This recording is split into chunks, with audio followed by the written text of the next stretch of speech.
کوئی اپنی اولاد کی وجہ سے جہنم کا شکار ہوگا، کوئی شخص اپنے ملازمین کی طرف سے، کوئی اپنے کاروبار کی وجہ سے، بلکہ ایک روایت میں آتا ہے ایک عورت 4 مردوں کو جہنم میں لے جائے گی۔ عرض کیا حضور وہ کیسے؟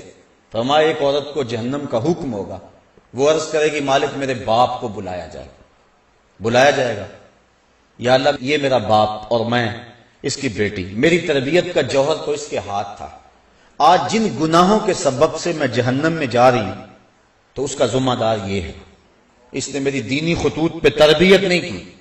اب وہ باپ جس نے اپنی بیٹی کی ہر فرمائش پوری کی لیکن دین نہیں دیا، وہ قیامت کے دن رب کے سامنے کیا جواب دے گا؟ اللہ تعالیٰ فرمائے گا اسے بھی پکڑو، اس کے باپ کو بھی پکڑو اور دونوں کو جہنم میں لے جاؤ۔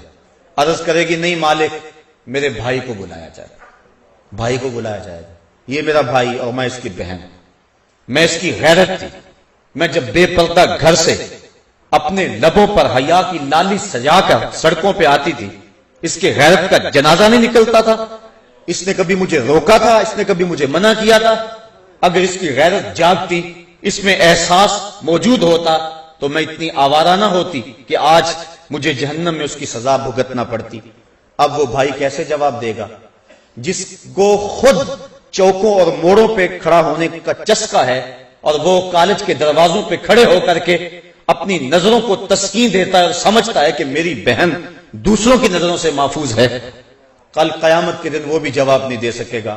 اللہ تعالیٰ فرمائے گا اسے بھی پکڑو، اس کے باپ کو بھی پکڑو، بھائی کو بھی پکڑو، جہنم میں لے جاؤ۔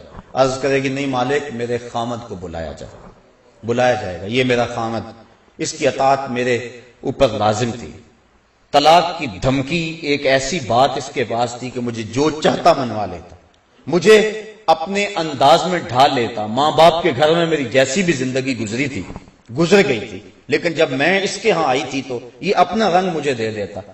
اب وہ خامد کیا جواب دے گا جو خود عورت کی باہوں میں باہیں ڈال کر پارکوں میں گھومتا ہے اور دوستوں کو چائے پہ بلوا کے اپنی بیوی کو بے پردہ سامنے بٹھوا کے کہتا ہے بتاؤ بھابھی کیسی ہے، جو اپنے دوستوں سے اپنی بیوی کے حسن کی داد مانگتا ہے، کل قیامت کے دن وہ بے غیرت خامد کیا جواب دے گا؟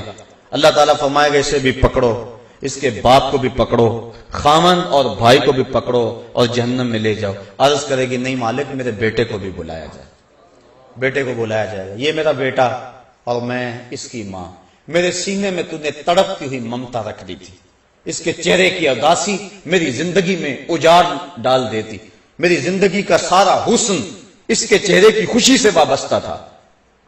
اب یہ اگر مجھے کہتا کہ امی میں کھانا نہیں کھاؤں گا، تو نماز نہیں پڑھتی ہے، تو گھر سے بے پردہ نکلتی ہے، تو کیا میں اپنے اس بچے کی رضا کے لیے اپنے مزاج کو نہ بدلتی؟